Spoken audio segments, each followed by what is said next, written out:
करने काज, आज सभा में राखियो सतगुरु मेरी लाज। सियावर राम जय जय राम, मेरे प्रभु राम जय जय राम। श्री गुरु चरण सरोज रज, निज मन मुकर सुधार। वरणौ रघुवर विमल यश, जो दायक फल चार। सियावर राम जय जय राम, मेरे प्रभु राम जय जय राम। बुद्धिहीन तनु जानिके, सिमरऊं पवन कुमार। बल बुद्धि विद्या देहु मोहे, हरहु कलेश विकार। सियावर राम जय जय राम, मेरे प्रभु राम जय जय राम। नहीं विद्या नहीं बाहुबल, नहीं खर्चन को दाम। मोह से पतित अपंग की, तुम पत राखो राम। सियावर राम जय जय राम, मेरे प्रभु राम जय जय राम। मुख सुखाही लोचन सत्रही, शोक न हृदय समाई। मनहु करुण रस कट गई, उतरी अवध बजाई। सियावर राम जय जय राम, मेरे प्रभु राम जय जय राम। सत्संग सभा में पधारे हुए प्रभु प्रेमी सज्जनों, सर्वप्रथम कि आज की कथा के भाव आपके समक्ष रखूं। आपको बहुत बहुत आज के इस पावन दिवस की बधाई, क्योंकि आज ही के दिन इस धराधाम पर, भारत भूमि की पवित्र धरती पर, वो पवित्र आत्मा अवतरित हुई थी, जिसने अपने देश को गुलामी की जंजीरों से छुड़ाने के लिए, जंजीरों को तोड़ने के लिए अपने सारे समुदाय, युवा समुदाय को आह्वान किया था और बुलाया था। एक ही नारा दिया था, तुम मुझे खून दो, मैं तुम्हें आजादी दूं। यही नारा भरत ने दिया था, तुम मेरे साथ चलो, मैं तुम्हें राम से मिला दूंगा। आज कुछ इसी तरह के नारे हमारे धर्म धुरंधर, सनातन धर्म की रक्षा करने वाले तथाकथित कुछ प्रभु के प्रिय अंश नेता हमें बुला रहे हैं, हमें आह्वान कर रहे हैं कि आओ हमारे साथ, खड़े होइए, चलिए मेरे साथ, ताकि हम धर्म की रक्षा कर सकें, सनातन की रक्षा कर सकें। यही आह्वान गुरुओं ने दिया था, जिन्होंने न केवल अपना बल्कि पूरे परिवार का बलिदान धर्म की रक्षा के लिए किया। ये वो देश है, जब जब धर्म पर संकट आया तब तब हम संकट हुए।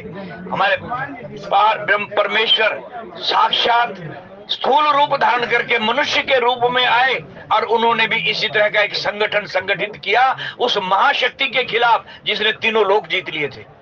त्रिलोक विजेता वो रावण किसी के काबू में नहीं आ रहा था। ग्रह, नक्षत्र, देवता, मनुष्य, ऐसी कोई जाति नहीं थी जिसको उसने अपना गुलाम ना बना लिया हो। तीनों लोग उसके आधिपत्य में त्राही त्राही कर रहे थे। उस शक्ति का मुकाबला करने के लिए पार ब्रह्म परमेश्वर को मनुष्य रूप में आना पड़ा, और सेना कौन सी इकट्ठी की?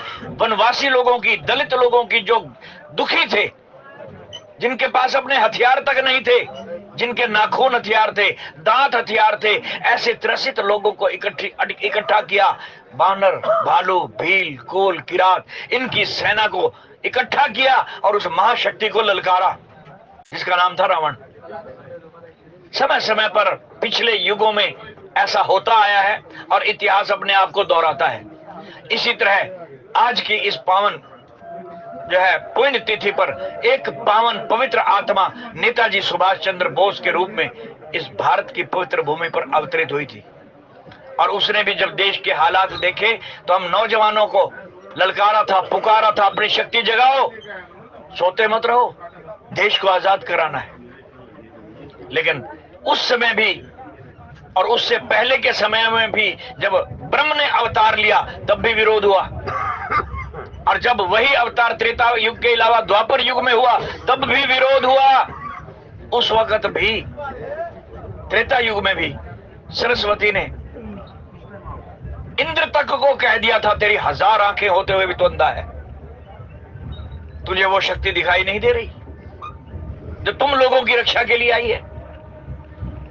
उसके बाद द्वापर युग में भी बड़े बड़े मनीषियों, महात्माओं, भीष्म जैसे, द्रोण जैसे मनीषियों ने, देवताओं के अवतारों ने दुर्योधन को कहा था कि तू अहंकार में इतना अंधा हो गया कि सामने खड़ा हुआ ये पार ब्रह्म परमेश्वर जिसकी झलक तूने अभी अभी दरबार में देखी है, तू अंधा है, तुझे ये गवाला नजर आ रहा है।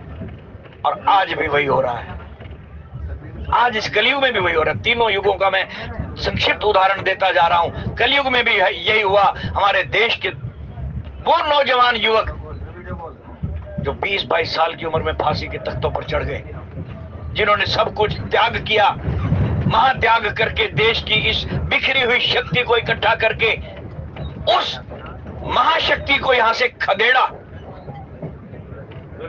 जो त्राही त्राही करती हुई गई। लेकिन तथाकथित उस समय के कुछ हमारे ही नेताओं ने उनके खिलाफ भी षड्यंत्र किए और उनको देश निकाला दे दिया गया। ऐसे महान देशभक्त को इतनी बड़ी सजा दी गई, लेकिन धर्म की रक्षा के लिए उसने ये भी कबूल किया।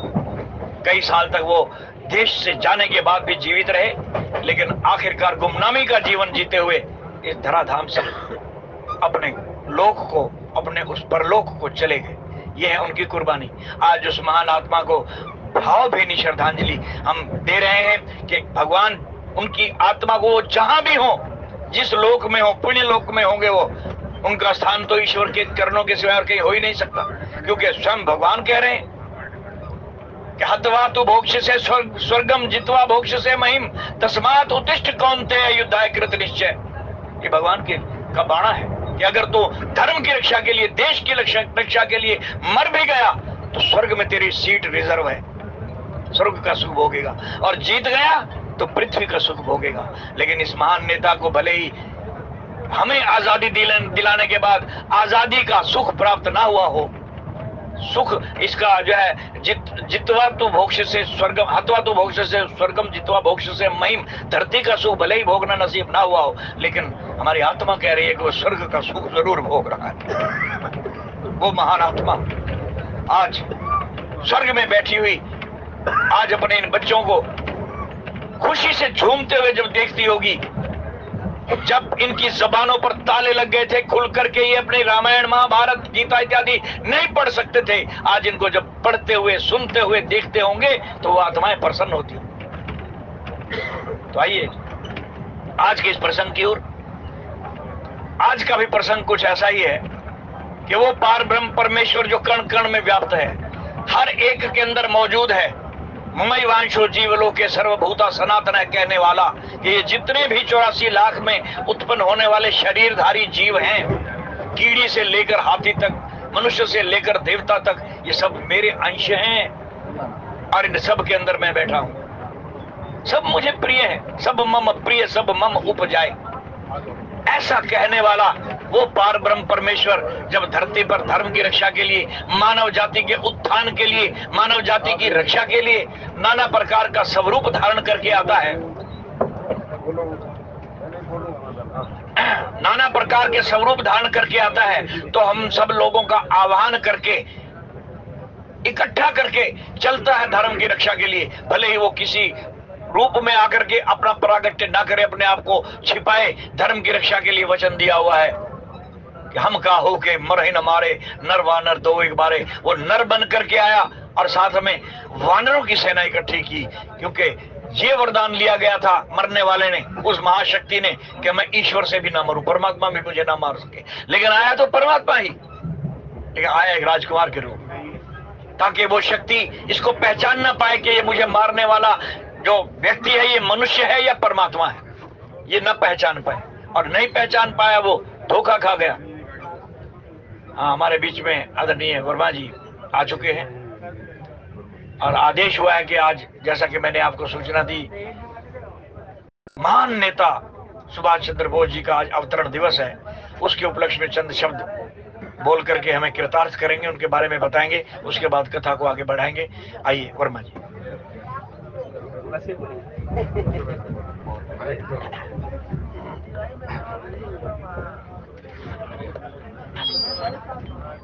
बोल सियावर रामचंद्र महाराज की जय। साथियों, वैसे तो हमारे बड़े भाई तुलसीदास जी ने कुछ कहने में कसर नहीं छोड़ी। मैं भी कुछ अधिक कह तो नहीं सकता, लेकिन कुछ कहे बगैर रह भी नहीं सकता। आज हम अपने त्योहार, अपने सत्संग बड़ी खुशी से करते हैं, क्योंकि आज हम आजाद हैं। 1947 से पहले हम गुलाम थे।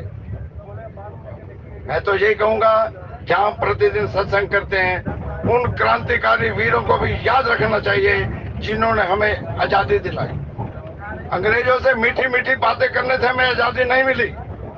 आजादी मिली हमारे क्रांतिकारी वीरों की कुर्बानी से।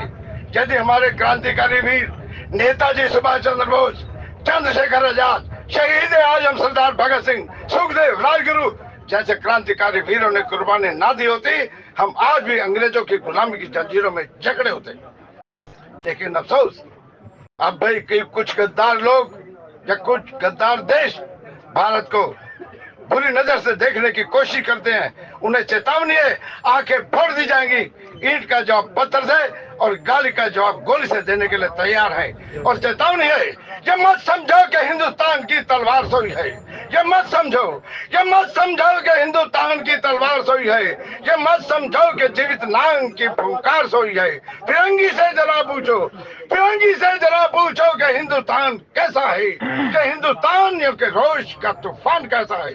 जरा पूछो उन फांसियों के लाल तख्तों से, कहेंगे वो कि हिंदुस्तान का सम्मान कैसा है, कहेंगे वो कि हिंदुस्तान का जवान कैसा है। भारत माता की जय, भारत माता की जय, भारत माता की जय, मातरम, वंदे मातरम, वंदे मातरम। सुरेंद्र जी जरा 2 लाइनें अभी देश के लिए कहेंगे।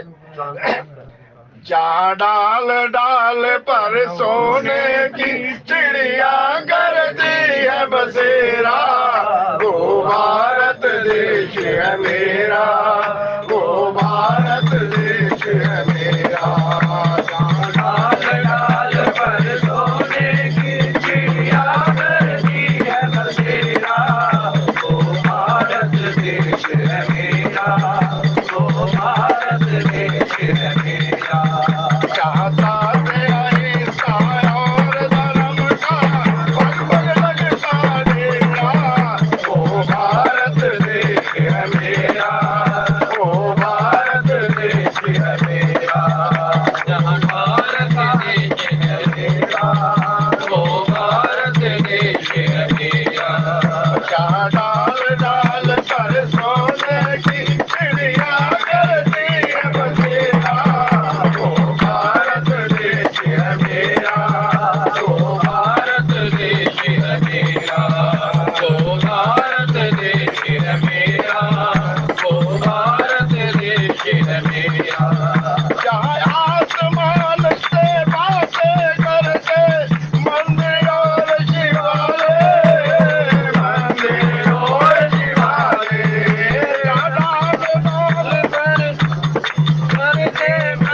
सीने में गोली हो। जय हिंद, जय हिंद। बहुत बहुत शुक्रिया आदरणीय रमेश वर्मा जी का। भूटानी जी भी 2 शब्द बोलना चाहेंगे। ये जितने बोलो उतने कम है, सबके पता लगे, जो सोए वो जाग जाए। सभी मिलकर के एक बार जयकारा करेंगे। भारत माता की, भारत माता की, इनकलाब, इनकलाब, इनकलाब।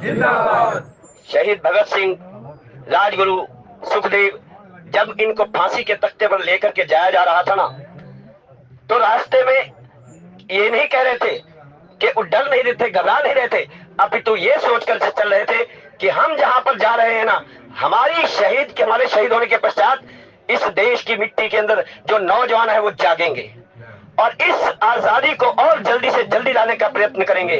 और सब मिलकर के बोल रहे थे जाते हुए, भारत माता की, इनकलाब, इनकलाब। भरा नहीं जो भावों से, बहती जिसमें रसधार नहीं, हृदय नहीं वह पत्थर है जिसमें स्वदेश का प्यार नहीं। होठों पे सच्चाई रहती है जहां दिल में सफाई रहती है, हम उस देश के वासी हैं जिस देश में गंगा बहती है। होठों पे सच्चाई जहां दिल में सफाई रहती, हम उस देश के वासी हैं जहां गंगा बहती है, जिस देश में गंगा। ये देश वो देश है जहां पर ऐसी पवित्र आत्माओं ने जन्म लिया। नेताजी सुभाष चंद्र बोस को हम याद नहीं कर रहे, अपितु वो गुमनामी के जिंदगी बिता करके चले गए। हम बच्चे होते थे, छोटे होते थे, हर बार जब कभी भी 26 जनवरी आती थी, 15 अगस्त आता था, तो लोग कहते थे कि सुभाष चंद्र बोस जी आने वाले हैं, सुभाष चंद्र बोस आ गए हैं, आने वाले हैं और इस देश की बागडोर को संभालेंगे। सबसे पहले प्रधानमंत्री अगर माना जाए ना, तो सबसे पहले प्रधानमंत्री नेताजी सुभाष चंद्र बोस थे।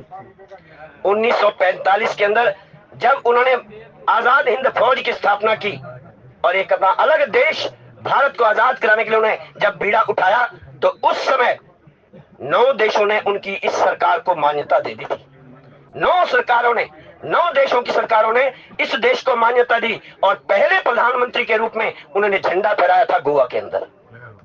गोवा के अंदर पहली बार उन्होंने झंडा फहराया। यदि वास्तव में देखा जाए तो आजादी 1945 के अंदर ही प्रारंभ हो गई थी। हम कहते हैं दे दी हमें आजादी बिना खड़ग बिना ढाल, दे दी हमें आजादी बिना खड़ग बिना ढाल, और साबरमती के संत तूने कर दिया कमाल। ये नहीं कहते कि उनका सहयोग नहीं था, लेकिन वो सहयोग केवल अकेला नहीं होता, सबको मिलकर के प्रयत्न करना पड़ता है। और तभी तो नेताजी सुभाष चंद्र बोस ने कहा कि दिल्ली चलो का नारा दिया। जब उन्होंने आजाद कराने की बीड़ा उठाया तो उन्होंने कहा दिल्ली चलो, तुम मुझे खून दो मैं तुम्हें आजादी दूंगा।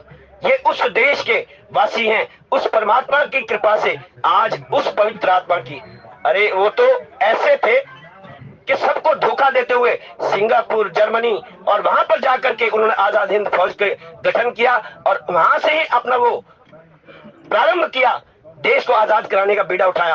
और उसी प्रकार से, और यद्यपि उनके साथ बड़ा गद्दारी तो हुई, क्योंकि वो यहाँ आकर के उसके पश्चात भी गुमनामी का जीवन बिताते रहे और इस बात को सभी जानते हैं। उत्तर प्रदेश के अंदर वो रहते रहे, लेकिन फिर भी उनका उतना सम्मान नहीं हुआ जितना होना चाहिए। लेकिन हम सब उस जो पवित्र आत्मा है नेताजी, आज पराक्रम दिवस के रूप में मनाया जा रहा है 23 जनवरी को, क्योंकि आज के दिन जो है, जो 26 जनवरी की जो परेड होनी है ना, वो आज उसकी रिहर्सल भी होगी पूरी दिल्ली के अंदर। आज उसकी रिहर्सल होने जा रही है और ये पराक्रम दिवस के रूप में नेताजी सुभाष चंद्र बोस का जो जन्म दिवस है वो उसी रूप में मनाया जाता है।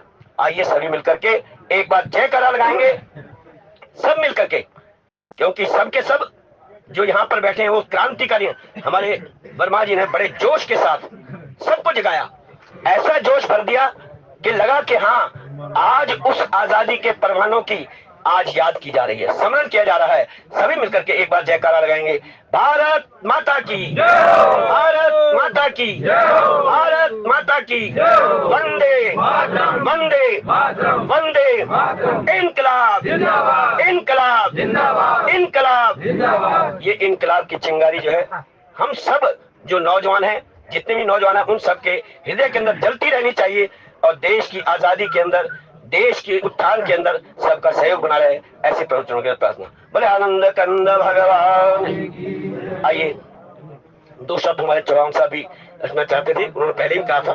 आइए चौहान जी से प्रार्थना है कि 2 शब्द हो गए। बोलिए गौरी शंकर भगवान की जय, बोलिए गौ माता की जय, बोलिए अखिल गोवंश की जय हो। प्रभु प्रेमियों, हम गौ माता की जय बोलते हैं, सभी बोलते हैं, बोलनी चाहिए, क्योंकि गौ हमारी माता है और इसके अंदर 33 कोटि देवता समाहित हैं। लेकिन जो उनके बछड़े बछड़ी हैं, वृषभ हैं, उनको भी याद रखना चाहिए, इसलिए अखिल गोवंश की जय बोली जाती है। बोलिए अखिल गोवंश की जय, बोलिए अखिल गोवंश की जय, बोलिए अखिल गोवंश की जय हो। आदरणीय प्रभु प्रेमियों, इस धराधाम पर जो आज इतने वर्षों बाद हम सब लोग जो याद करते आ रहे हैं लगातार, ऐसे गरम दल के नेता जिसने हमारे जीवन में, जिंदगी में जोश भर दिया। आदरणीय वर्मा जी ने अभी कहा कि जो जोश में रहते हैं वो होश में रहते हैं, और जिनको होश आ गया तो समझो उनके संस्कार जग जाते हैं। देखिए, जो हमारा बाल्यकाल अवस्था है, वो यौवन अवस्था है, वो ब्रह्मचर्य हमारा बना रहना चाहिए। वो इसलिए कहा जाता है कि हमारे देश के अंदर जो जवान है वो इतना सशक्त है, इतना प्रभावशाली है कि सेना में हो, चाहे वो किसी सरकारी नौकरी में हो, चाहे प्राइवेट में हो, कहीं भी हो, वो अपना निर्वाह करते हुए अपना जीवन सफल बनाता है। और सबसे पहले तो हम ये कहेंगे, जिसके माता पिता है उन्हें माता पिता की परिक्रमा करना चाहिए, और जो गौशाला में जाते हैं उनको 4 गोष्ठ की परिक्रमा करनी चाहिए। आदरणीय प्रभु प्रेमियों, माता जन्म देती है, धरती माता पालती है, गौ माता जो अमृत पिलाती है। जो माता गौ माता अमृत पीते हैं वो सशक्त बन जाते हैं, वो जवान रहते हैं।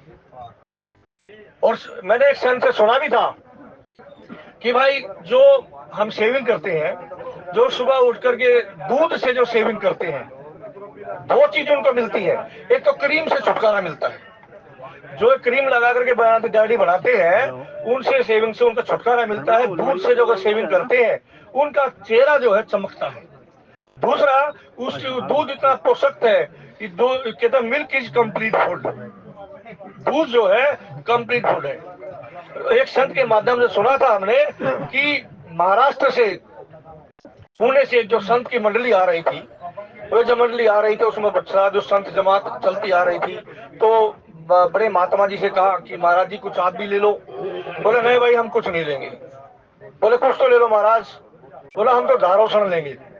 अब दारोसन का मतलब कोई समझता ही नहीं, ना वो संत समाज समझती थी और ना वे लोग समझते थे। तो 20 किलोमीटर जा करके जब आ रहे थे तो एक किसान का बेड़ा देखा, उसमें वो गौ माता का दूध धो रहा था। सुबह भोर में जब दूध धो रहा था तो वहां एक तख्त रखा हुआ था, उस तख्त के ऊपर महात्मा जी चले गए।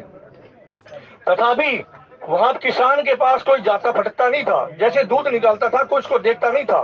लेकिन जैसे गया और महात्मा जी देखा, अरे कमंडल लिए महात्मा जी आए हैं, और वहां पर बैठ गए।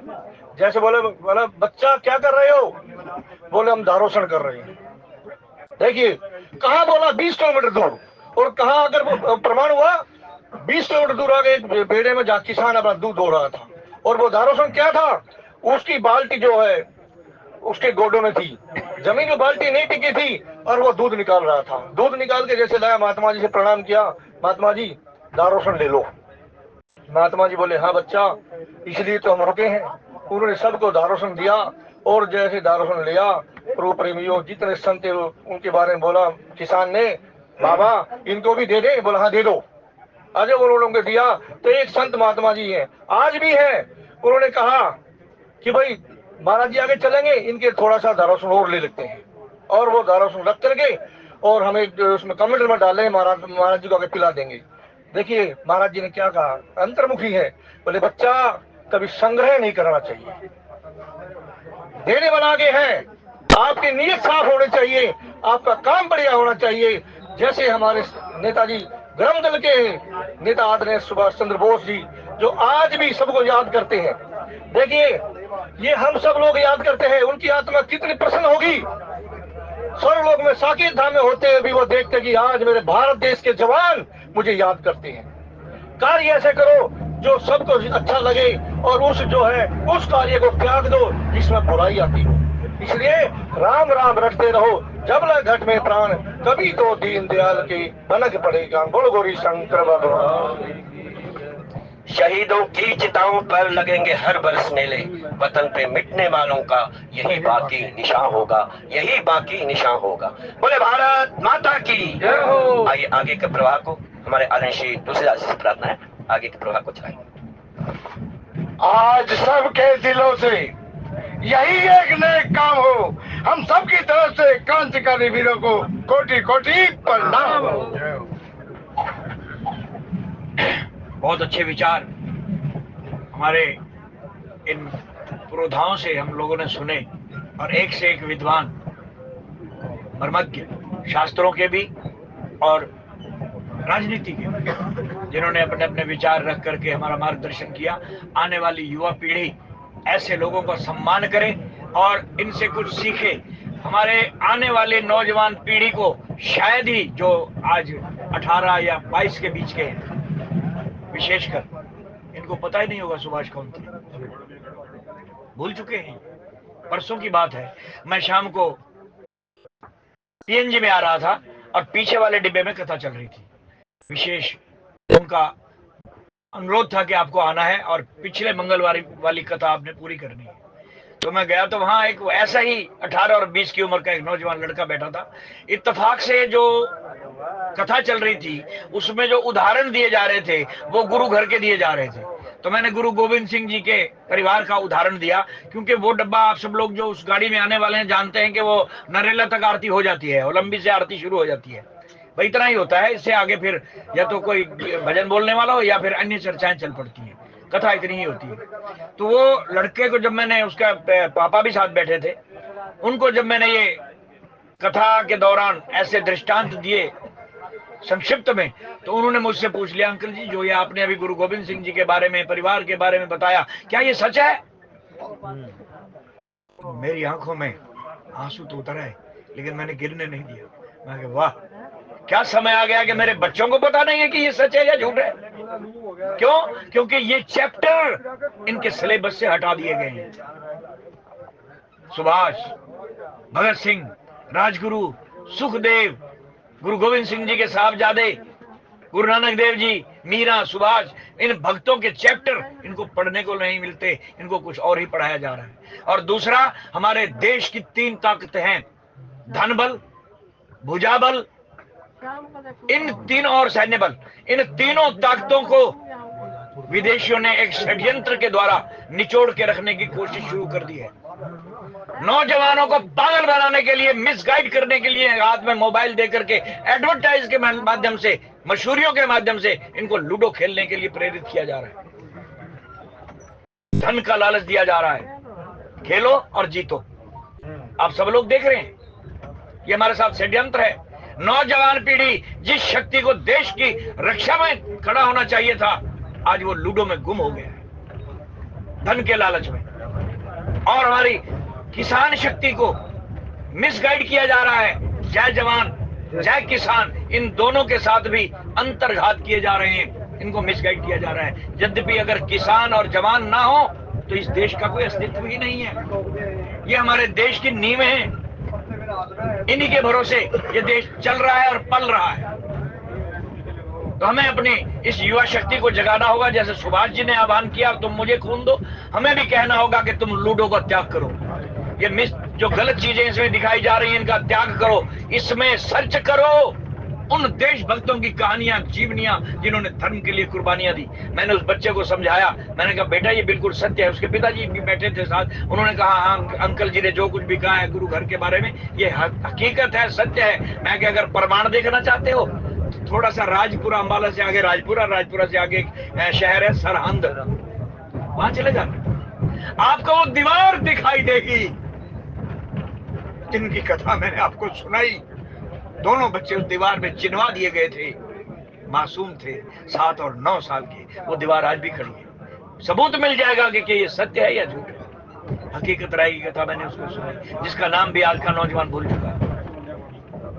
और आज इस प्रेरणा दिवस पर सुभाष जी को हमने याद किया इसलिए कि आज का नौजवान इनको भी भूल चुका। तो हमें अपने बच्चों को ये शिक्षा देनी होगी, जागो। आज फिर दिल मेरा एक बार चीख पुकार कर उठा जब मैं घर में न्यूज सुन रहा था, नव भारत टाइम्स चैनल पर असम से एक खबर आ रही थी, लाइव दिखा रहे थे कुछ नौजवान लोगों ने जो विधर्मी थे जानबूझ करके गो हत्या की है, काटा गया, फिर उसको उसका मांस परोसा गया, फिर उसकी वीडियो बना करके वायरल कर दी। ये हमारे धर्म पर जबरदस्त कुठाराघात है, हमारी शक्ति को चैलेंज है, ललकारा जा रहा है। हमारी माताओं को, बहनों को बेइज्जत करके, हमारी गौ माता का वध करके ये बीफ खाने वाले लोग हमें चिढ़ा रहे हैं कि देखो तुम्हारे ही देश में ऐसा हो रहा है। असम की घटना है, असम की। अगर चाहते हो कि हमारी आने वाली पीढ़ी, बेटियां, बहुएं, बच्चियां, माताएं और गौ माता सुरक्षित रहे, भारत माता सुरक्षित रहे, तो ऐ नौजवानों, आओ मैदान में, छोड़ो व्यर्थ के कामों को, पढ़ो अपना लिटरेचर और अपना इतिहास और अपने धार्मिक ग्रंथ, जुड़ जाओ सत्संग से। सत्संग से जुड़ोगे तो विवेक जागृत हो। बिन सत्संग विवेक ना होई, राम कृपा बिन सुलभ न सोई। राम जी की कृपा तुम पर बरसेगी और ये शक्ति जागेगी जो सोई हुई है। हमें उन शक्तियों के खिलाफ अंदर खाते अपनी शक्तियों का इस्तेमाल करना है जिनको आज भी हमारे देश का वो झूलता हुआ झंडा जो विश्व के अंदर सबसे ऊपर लहरा रहा है। आज हमारे विश्व को विश्व शक्ति बना दिया गया है। विश्व की 5वीं शक्ति जो है धन दौलत के आधार पर बन गई है। बड़े बड़े देशों के जो बैंक फेल हो गए हैं, जिनकी बढ़ती हुई मुद्रा शक्ति कम होती जा रही है, हम आज सबसे ऊपर हैं। सारे देश आज हमें विश्व गुरु मान रहे हैं और हमें बॉस मानते हैं। हमारे भारत देश को बॉस मान करके प्रेरणा लेते हैं। आज वो कुंभ जो 144 साल के बाद लगा है, आप देखिए विदेशियों की संख्या कितनी है। अरबों करोड़ों रुपए की जायदादों को लात मार करके यहाँ जो है हमारे धर्म को अपनाया है और साधु बन करके यहाँ रहने का संकल्प भी ले लिया है, कल्पवास का संकल्प ले लिया है। एप्पल के जो मालिक थे वो आ गए और बड़े बड़े पुरोधा जिन्होंने धन दौलत का स्वाद चख लिया पश्चिमी देशों के, उनको इसमें कोई आनंद नहीं आया। आज आनंद और शांति की तलाश यहाँ ढूंढने के लिए आए हैं। लेकिन अफसोस की बात तो यह है कि यहाँ के तथाकथित नेताओं को जो धर्मांध हो गए हैं, उनको ये तरक्की दिखाई ही नहीं दे रही। एक भी लफ्ज आज तक उनके मुंह से नहीं निकला सिवाय आलोचना के। उनको नजर आता है कुंभ की आलोचना, देश की आलोचना, सिर्फ आलोचना आलोचना। एक भी शब्द आज तक उनके मुंह से नहीं निकला कि अरे भाई ठीक है तुम आलोचना कर रहे हो सकता है तुम्हारी नजर में इसमें कुंभ में कुछ कमियां हो, हर जगह होती है। क्या एक भी अच्छाई नजर नहीं आई? एक भी? अगर तुम्हारी नजर में 99 बुराइयां हैं तो कम से कम एक अच्छाई तो होगी। अरे अंधो, एक अच्छाई की प्रशंसा कर दो। उनकी जुबान पर ताले लगे हुए हैं क्योंकि पीछे से उनको पंपिंग की जा रही है, फंडिंग दी जा रही है कि नहीं बोलना भारत की किसी भी उपलब्धि के ऊपर। सावधान रहना भाइयों बच्चों, ये आज भी जो है जयचंद देश में पल रहे हैं, आज भी। तो इनसे हमें सावधान रहना है, बचना है। अपना धर्म हमें साक्षात दिखाई दे रहा है। जो कुछ भी आप टीवी पर देख रहे हैं, अगर आंखों से देखना चाहते हैं तो जाके देखिए, जहाँ 20-20 किलोमीटर लंबी लाइनें लगी हैं गोता लगाने के लिए। आज ये क्या है? ये हमारा धर्म पूरे विश्व पर गरज रहा है, धर्म गुरु बन करके भारत गूंज रहा है और इसी को जारी रखना है। ठीक उसी प्रकार जैसा प्रसंग आज रामायण के अंदर चल रहा है कि भगवान राम अपने माता कैकेयी के कक्ष से निकले हैं और वहां से निकल करके जैसे ही ये कह करके गए पिताश्री को, यद्यपि मां ने सब सारा वृतांत बता दिया, कैकेयी से सारा हालचाल मालूम हो गया कि पिताजी क्यों नहीं बोल रहे, इनकी ये दशा क्यों हो गई है। पिता तो नहीं बोले, दशरथ जी तो बेहोश है, आंखों से आंसू बह रहे हैं और गला रुंधा हुआ है, कुछ बोल नहीं पा रहे। परिस्थितियों ने उनको ऐसा घेर लिया है कि विवश हो चुके हैं। लेकिन मां ने सब बता दिया, कैकेयी ने सारी बात बता दी कि बेटा ऐसे ऐसे तुम्हारे मोह में फंसे हुए हैं और अगर तुम इनके मोह को दूर कर दो, इनकी बात मान लो तो ये अभी ठीक हो जाएंगे, ठीक ठाक हो जाएंगे, ये ठीक ठाक। तो राम जी ने पूछा कि माँ वो कौन सा मोह है? कैकेयी ने बता दिया कि ऐसे ऐसे मैंने 2 वरदान लेने थे, वो दोनों मांग लिए, जिसको देने में इनको आनाकानी हो रही है। ये वही क्षत्रिय हैं, उसी वंश के हैं जिन्होंने सत्य वचन को निभाने के लिए, सत्य की रक्षा के लिए, धर्म की रक्षा के लिए सरे बाजार अपने बच्चों को और बीवियों को बेच डाला, लेकिन धर्म की ध्वजा झुकने नहीं दी। ये उसी खानदान से है। आज इनको समझाओ ये आज सत्य का पालन करने के लिए इस तरह से मुरझा रहे हैं, पीछे हट रहे हैं। राम तुम ही समझाओ। तो राम जी ने पिताजी को प्रणाम किया और कहने लगा, पिताजी बस इतनी छोटी सी मामूली सी बात पर, हे माँ सुन जननी सोई सुत बड़ भागी, मात पिता जो वचन अनुरागी। मैं इनके अक्षर से वचन का पालन करूंगा और वही बेटा धन्य है, उसका जन्म धन है। जगती तल सोई सुत बड़ भागी, इस धरती पर उस बेटे का जन्म लेना धन्य है जो माँ बाप की आज्ञा के लिए अपने प्राण तक न्यौछावर करने के लिए तैयार हो जाए। तो पिताजी तो नहीं बोले, खामोश रहे, लेकिन राम जी समझ गए कि ये खामोशी भी जो है सहमति है। जब किसी बात का खंडन ना किया जाए तो वह सहमति होती है, उसको सहमति माना जाता है। राम जी ने पिताजी के चरण छुए और कहा कि पिताश्री मैं जल्दी माँ कौशल्या का आशीर्वाद लेकर के वापिस आपके कक्ष में आऊंगा और फिर आपका आशीर्वाद लेकर के तुरंत आज की तारीख में माँ के वचन का पालन करूंगा। जैसा कि माँ केकई ने कहा है कि सुबह होती जो राम न बन जाए, अगर भोर होते ही राम बन न गए तो केकई जिंदा दिखाई नहीं देगी। तो हे पिताजी मैं वचन देता हूँ कि मैं आज का सूर्य वनवास में जाके ढलता हुआ देखूंगा, अयोध्या में नहीं। ये वो राम का देश है भाई। कह करके कौशल्या के कक्ष में जा रहे हैं और इधर जैसे ही ये समाचार बाहर निकला तो गोस्वामी जी ने लिखा कि ये समाचार देश के अंदर घर घर में ऐसे फैल गया जैसे किसी को बिच्छू लड़ जाए और उसका जहर पल भर में देखते ही देखते पूरे शरीर में फैल जाता है। इतनी जल्दी ये समाचार फैल गया, क्योंकि बुराई अच्छाई की अपेक्षा जल्दी फैलती है। और जहां घर घर में बधावे बज रहे थे, बधाइयां गाई जा रही थी, जागरण हो रहे थे, मंगल गान हो रहे थे, सुबह होने का इंतजार किया जा रहा था, ये समाचार सुनते ही सिसकियां गूंजने लगी, चीखें गूंजने लगी, आवाज नहीं निकल रही, लोगों के गले रुंध गए, चारों तरफ एक किस्म का सन्नाटा सा छा गया। हाय ये क्या हुआ?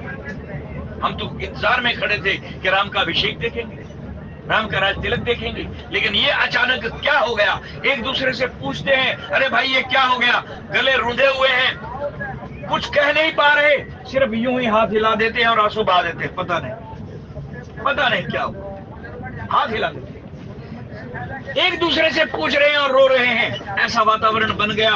और जब भगवान राम अपने माता के कक्ष में चले गए, कौशल्या जी के कक्ष में चले गए, तो इधर लोग बातें करने लगे। किसी ने कह दिया कि ये सब करा धरा रात में हो गया, केकई का किया था, केकई ने ऐसा किया है। केकई का नाम सुनते ही जहां तहां लोग केकई को गालियां देने लगे, कोसने लगे। यद्यपि पहले भी हमारे इन महान वक्ताओं ने और हमने भी आपको बार बार इस बात को रिपीट किया है कि इसके पीछे ये देखना कि केकई का तो दोष ही नहीं, दोष नहीं, सारा किया धरा उस पार ब्रह्म परमेश्वर का है, जो विभिन्न प्रकार के स्वरूप धारण करके धरती पर धर्म की रक्षा के लिए आता है। आज फिर मैं नेताजी को याद करूं कि उनका तो कोई कसूर ही नहीं था, क्यों दिया गया उनको देश निकाल, क्यों भारत से बाहर किया गया? कोई दोष नहीं था, फिर भी सजा दी गई।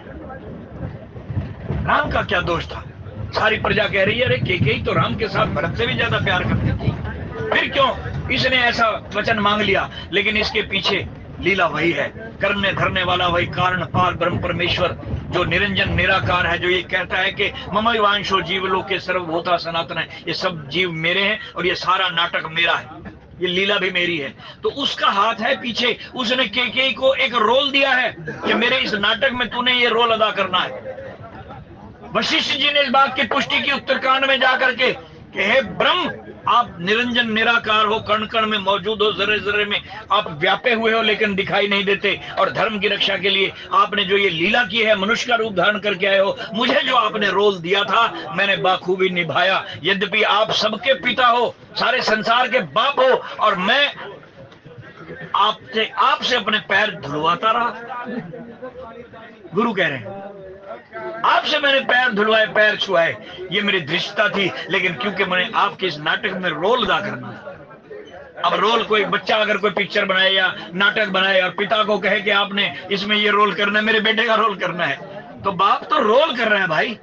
सचमुच में बेटा तो पिक्चर बना रहा है, डायरेक्टर तो बेटा है, लेकिन रोल पिता से करवा रहा है, माँ से करवा रहा है कि आपने इस नाटक में काम करना है। वशिष्ठ जी ने, गुरु ने खुलासा कर दिया कि आपका नाटक है प्रभु, आपकी लीला है और हम सब आपकी लीला के पात्र हैं, कैरेक्टर्स हैं, तो ये केकई का भी कोई दोष नहीं। इसकी पुष्टि महान संत, उस वक्त के सप्त ऋषियों के अध्यक्ष पद पर बैठे हुए महान संत भारद्वाज जी ने पुष्टि कर दी कि केकई के कछु दोष नहीं, गई गिरामती धूत, जनी गलानी करो भरत, जानी मात करतूत। केकई की करतूत मत समझ, ये देववाणी सरस्वती देवी आई थी और इसकी और इस मंथरा की बुद्धि को फेर गई। सरस्वती को बुलाया, भरत ने आह्वान किया कि मां हमने क्या गलती की थी, क्यों मेरी मां की बुद्धि फेर दी। कहने लगी मैं कछुकीन राम रुख जाने। उसने भी कह दिया मेरा कसूर नहीं है, मैं तो इस नाटककार के नाटक में रोल कर रही हूं और नाटककार स्वयं राम है, बेटा तुम भी उसके एक पात्र हो। तो ये सब राम की किरनी है, राम की लीला है, उन्हीं के हाथ से सब कुछ हो रहा है। कारण करण आपे करे करावे आपो आप, सब कुछ स्वयं करने वाला है, कारण भी वही है। हम तो उसके इस नाटक के लीला के पात्र हैं, पात्र बन करके देखिए, इसमें इन्वॉल्व मत होइए। तो यहाँ प्रजाजन नहीं समझ पा रहे कि ये ब्रह्म ही दशरथ और केकई का पुत्र बन करके यहाँ आया हुआ है, ब्रह्म है ये, लेकिन ये नाटक कर रहा है क्योंकि कुछ पाबंदियां हैं इस ब्रह्म के ऊपर कि तू मनुष्य बन करके ही उन शक्तियों का विनाश कर सकता है जिन्होंने ये वरदान पाया है कि हम परमात्मा से भी ना मरें। तो उसको मारने के लिए मनुष्य बनना पड़ा, मनुष्य योनि में आना पड़ा। तो आज वही राम आगे अपने इस लीला को बढ़ाते हुए अगले कक्ष में जा रहे हैं और इधर नर नारी अयोध्या के कोस रहे हैं केकई को। मुख सुखाही लोचन सत्रही, शोक न हृदय समाई, मनऊ करुण रस कट गई, उतरी अवध बजाई। ऐसा लग रहा है कि मानो करुण रस, दुख का रस, शोक का रस, शोक की सेना अचानक अयोध्या पर टूट पड़ी।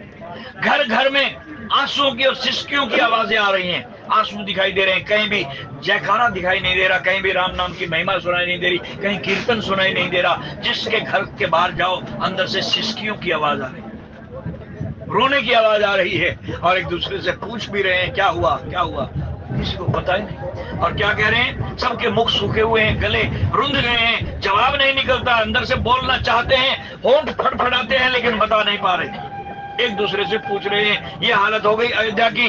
बोले मनो करुण रस कट गई, पुत्री अवध बजाई। मानो ये शोक की सेना, दुख की सेना अयोध्या के ऊपर टूट पड़ी हो। घर घर में दुख घुस गया, शोक घुस गया, अफसोस घुस गया। और मिले ही मांझ विधि बात बेगारी, जह तह देही के कहीं गारी। और आपस में इतना ही कह रहे हैं कि अच्छी भली बनी बनाई बात विधाता ने बना दी थी और इसके केकई ने बिगाड़ दी। केकई को कोस रहे। ये रोल इतना मुश्किल था जो भगवान शंकर के समकक्ष है। हलाहल जब निकला, वो जहर सागर मंथन में से सबसे पहले निकला, वो इतना जबरदस्त भयंकर था कि उसकी झड़, उसकी भाप से ही जीव तड़प के मर रहे थे। भाप भी नहीं बर्दाश्त कर पा रहे थे, पीना तो बहुत दूर की बात थी। उसकी भाप में पूरा संसार जलने लग गया था, जो जहर सागर मंथन के समय निकला था। उस समय आगे आए थे ये पार ब्रह्म परमेश्वर अघोरी बाबा भगवान शंकर। और मैं अघोरी शब्द मेरी जुबान पर आ गया। ये अघोरी जो आप देख रहे हैं ना, इनमें से अधिकांश वो अघोरी हैं जो पीएचडी और पता नहीं कितने पढ़े लिखे हैं और घर बार छोड़ करके यहाँ बैठे हैं। इन्होंने 8 बार मुगलों को हराया है, युद्ध किए हैं इन्होंने। ये यूं ही अघोरी नहीं है खाली देखने के बेराग मल के रह रहे हैं। 8 बार मुगलों के साथ युद्ध किया और हराया है उनको।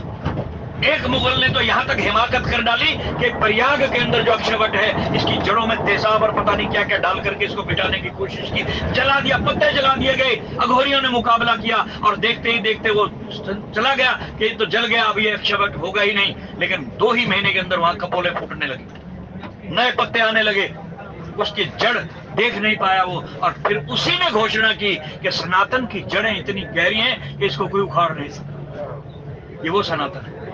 और इनका मुकाबला किया है ना अघोरियों ने। तो उसी अघोरी बाबा जिनके नाम पर ये शिव भक्त, शिव का विशेषकर जो जंगम, जो उसके अखाड़े के लोग हैं ना, जंगम अखाड़े के लोग, वो लोग विशेषकर शिव पार्वती के विवाह का गायन करते हैं और हमें सुनाते हैं। आपके शहरों में भी आते हैं कई बार जंगमी बाबा, ये सारे शिव भक्त हैं। उसी शिव ने उस कालकूट जहर को धारण किया अपने गले के अंदर, जिसकी भाप मात्र से जीव मर रहे थे। और आज वो जहर केकई ने पिया। कौन सा जहर? कड़वे वचन। लोगों की आलोचना हो रही है, घर घर में गालियां दी जा रही हैं, गालियां। केकई को कोस रहे हैं। उसने ये कड़वे वचन सहन किए और अपनी बेइज्जती, अपना अपमान सब कुछ सहन कर गई। जिस तरह भगवान शंकर ने जहर को गले में धारण किया, ये केकई भी कड़वे वचनों रूपी इस जहर को पी रही है, धारण कर रही है। जगह जगह आलोचना हो रही है, कड़वाहट हो रही है घर घर में। क्या कह रहे हैं लोग?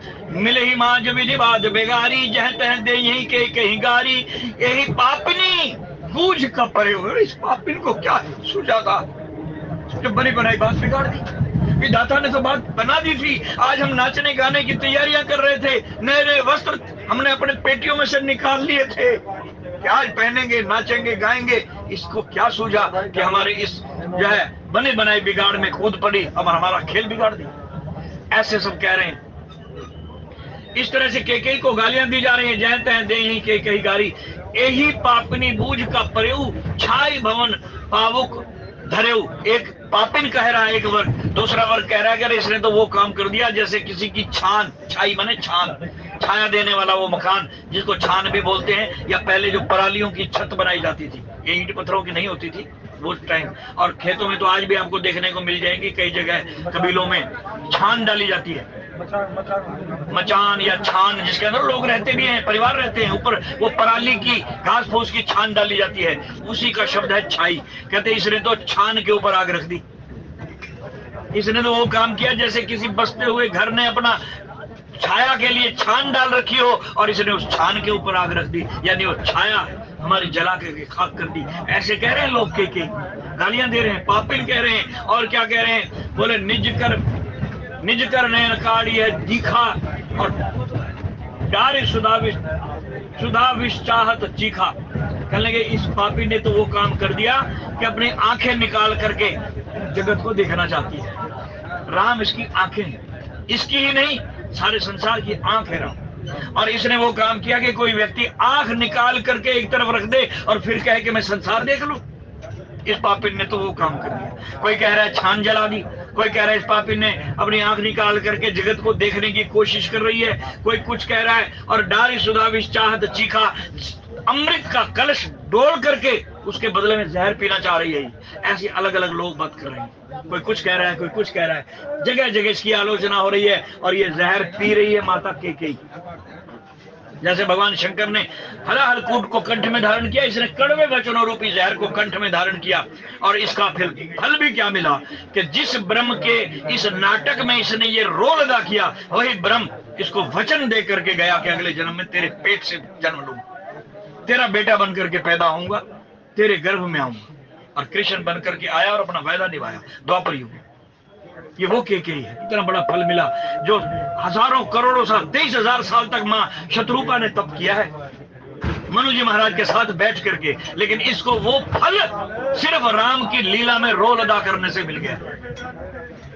इसको वो फल जो 23,000 साल तप करने के बाद कौशल्या को मिला, इसको राम के नाटक में काम करने से वो फल मिल गया। यानी कौशल्या की गोद में जो राम आया वही राम कृष्ण बन करके इसकी गोद में आया। हालांकि एक कल्प की बात है कि इसने भी तप किया है। अदिति, कश्यप अदिति महातप की ना, ये पिछले जन्म की अदिति है, बड़ी तपस्विनी रानी है, देवी है। वो फल द्वापर युग में आकर के मिला, फलीभूत। वो केकई आज लोग गाली दे रहे हैं और ये कड़वे वचन सहन रही है। सब जगह से इसकी दासियां आकर के बता रही हैं कि तुम्हारे बारे में क्या क्या कहा जा रहा है। ये नहीं कि ये आंख बंद करके कान बंद करके अपने महल में पड़ी रही। इसकी दासियां, इसकी गुप्तचरियां एक एक पल की इसको खबर दे रही थी। राजा महाराजा यूं ही नहीं है, इनको एक एक पल की खबर मिलती रहती है कि देश में क्या हो रहा है, विदेश में क्या हो रहा है, सब पता होता है इनको। तो इसको भी खबरें मिल रही थी कि आज देश के अंदर तुझे गालियां दी जा रही है। पूरी अयोध्या नगरी तेरी आलोचना कर रही है। निज कर नयन काड़ी चे दीखा, डारे सुधाविश चाहत चीखा, कुटिल कठोर कुबुद्धि अभागी। कितने शब्द बोलते हैं इसके बारे में, पापिन, कुबुद्धि, कठोर, अभागी, ये सारे ये जितनी भी गालियां हैं ये केकई को दी जा रही है। कोई कुछ कह रहा है, कोई कुछ कह रहा है। बोले कुटिल, कठोर, कुबुद्धि, अभागी, भई रघुवंश बेणु बन आगी। ये रघुवंश रूपी, जैसे कोई जंगल की आग होती है ना, बांस का जो बाग होता है जहां, और बांस अगर एक दूसरे से टकराए तो घर्षण से अग्नि पैदा होती है और पूरा जंगल बांस का जो है खेत जल करके राख हो जाता है। कहते इसने तो वही काम कर दिया कि रघुवंश रूपी बांस के खेत को इसने आग बन करके जला डाला, रघुवंश को ही जला डाला, कलंकित कर दिया इसने। ऐसे पालव बैठ पेड़ यही काटा। और आगे एक वर्ग तो ये कह रहा है कि अरे मूर्खो, मुझे तो ऐसा लग रहा है जैसे कोई मंद बुद्धि व्यक्ति, पागल आदमी पेड़ के पत्तों पर बैठ करके पेड़ की डाल को काटना चाहिए। तो वो है ऐसी, इसको मूर्ख भी बता दिया कि जिस डाली पर बैठी उसी को काट रही। तो ऐसे ऐसे शब्द केके के लिए प्रयोग किए जा रहे हैं। पूरे नगर के अंदर इस तरह की आलोचना केके की हो रही है। पालव बैठ पेड़ एक काटा, सुख मऊ शोक ठाट करी ठाटा। सुख की घड़ी में, खुशी के मौके पर इसने सबको रुला दिया, सबको रोने पर मजबूर कर दिया। और सदा राम यही प्राण समाना, राम को तो ये अपने प्राणों से भी प्यारा रखते थे। राम का बचपन ही इसके महल में बीता। जन्म भरत को दिया है, लेकिन प्यार की बाल्टियां भर भर के इसने राम को नहलाया, अपने प्यार से सराबोर कर दिया। उस राम से इतना प्यार करने वाली केकई को क्या हो गया? ऐसे सब लोग आलोचना कर रहे हैं। कारण कवन कुटिल पर बिठाना, क्या हो गया इसको? क्या कारण है कि इतने प्रेम करने वाली, राम से प्रेम करने वाली केकई इतनी कठोर कैसे हो? अब कारण शब्द यहाँ लिखा गोस्वामी जी ने। भाई हम स्थूल शरीर में बैठे हुए हैं, हमसे ऊपर एक और शरीर है, सूक्ष्म शरीर, वो भी हमारे अंदर है, जो यात्रा शरीर भी कहलाता है। लेकिन इन दोनों शरीरों के ऊपर एक और परम शरीर है, जो कारण शरीर, कारण शरीर, जो सारी सृष्टि का कारण है। कारण कवन, करण, वो करने वाला भी वही है, कारण भी वही है। तो कह लेंगे कारण कवन। हम नहीं जानते कि क्या कारण है कि केके को ऐसा क्यों हो गया। कारण सिर्फ वही है, राम जी की इच्छा, राम जी की लीला। वो कारण ही इस क्रिया को, ये संसार उसका कार्य है, और कारण केवल वही है। हर क्रिया का कोई ना कोई कारण होता है। और हम सब जितने भी एक दूसरे को देख रहे हैं, संसार दिखाई दे रहा है, इसका भी कारण पार ब्रह्म परमेश्वर है। तो सब कह रहे हैं ये कारण हमारी समझ में नहीं आ रहा, और सत्य भी है। ब्रह्म को समझ भी कौन सकता है? ईश्वर को कौन समझ सकता है? अरे वशिष्ठ जी समझ गए, लेकिन मजबूर हैं, वो भी बोल नहीं पा रहे। जानते हैं कि ये सबके पीछे उसी का हाथ है, कारण वही है। और आम आदमी इस कारण को नहीं समझ पाता। हम लोग भी उस आम आदमी की श्रेणी में आते हैं। श्री राम जय जय राम, श्री राम। इसलिए हम हमारे अंदर बैठे हुए उस ईश्वर को, ब्रह्म को समझ नहीं पाते। जबकि समझाने के लिए वशिष्ठ हमारे बीच में मौजूद है, सतगुरु हमारे बीच में मौजूद है। ये वशिष्ठ है, ये हमें समझाते हैं। संत महात्मा यहाँ खड़े होकर के हमें प्रवचनों के माध्यम से समझाते हैं, लेकिन हमें समझ में नहीं आ रहा, क्योंकि हम कारण तक पहुंचे नहीं। वो ब्रह्म ही हम सबका कारण है। यह लोग कह रहे हैं कारण कवन, क्या कारण है? क्यों इसने राम से इतना प्रेम करने वाली केके ने इतना कठोर पर क्यों धारण कर लिया? बोले सत्य कहीं कवि, नारी स्वभाव सब विधि अगम अगम दुराऊ।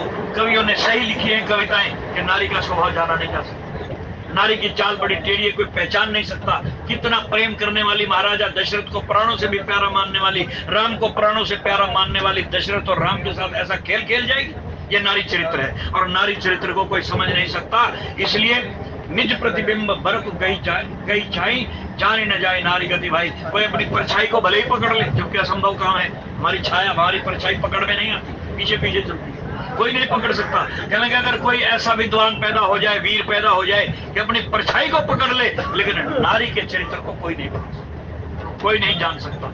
ये कान पावक जार सक, कान समुद्र समाई, कान कर अबला प्रबल के ही जग काल न खाई। तो कुछ उदाहरण दिए हैं कि काल इतना प्रबल है जो सबको खा जाता है, और पावक सबको जला सकती है, समुद्र सबको अपने अंदर समेट सकता है, लेकिन अबला, इसकी माया कोई नहीं, अबला को कोई जान नहीं सकता। इस प्रकार नारी जाति को भी इस केके के कुकृत्य के कारण प्रताड़ित किया जा रहा है, शंका की दृष्टि से देखा जा रहा है। और इस तरह पूरी अयोध्या के अंदर शोक का समाचार फैल गया है। आगे क्या होगा, राम जी जाकर के कौशल्या के कक्ष में किस तरह आज्ञा लेकर के आएंगे, और ये समाचार राम जी कौशल्या को किस तरीके से देंगे, बड़ा सुंदर प्रसंग हमारे आगे आएगा। अब वाणी को यही विश्राम, त्रुटि के लिए क्षमा। बोलिए राजा रामचंद्र महाराज की। एक बात और कि जहाँ देशभक्ति की बात हो, राष्ट्रभक्ति की बात हो, क्रांतिकारियों का नाम हो, वहां पर हमारे एक और महान वक्ता आदर्श केसी जावा जी को ना याद किया जाए तो उनके साथ अन्याय होगा। हम उन पवित्र आत्मा को, केसी जावा जी को बहुत नमन करते हैं, उनकी पवित्र आत्मा को श्रद्धापूर्वक नमन करते हैं। क्योंकि उन्होंने अपने प्राण जो है काशी जी के अंदर त्यागे थे। काशी जी के अंदर जाकर के उन्होंने अपने प्राण त्यागे थे उस पवित्र आत्मा को भी, क्योंकि जब भी कोई क्रांतिकारियों का कोई भाषण होता था या प्रवचन होते थे तो उसके अंदर वो सबसे पहले भाग लेते थे और भारत माता की जय के कार्य से जो है प्रारंभ करते थे। आप भी सब भी एक बार उनको नमन करते हुए, श्रद्धांजलि अर्पित करते हुए आप भी एक बार बोले, भारत माता की जय हो, भारत माता की जय हो, भारत माता की जय हो।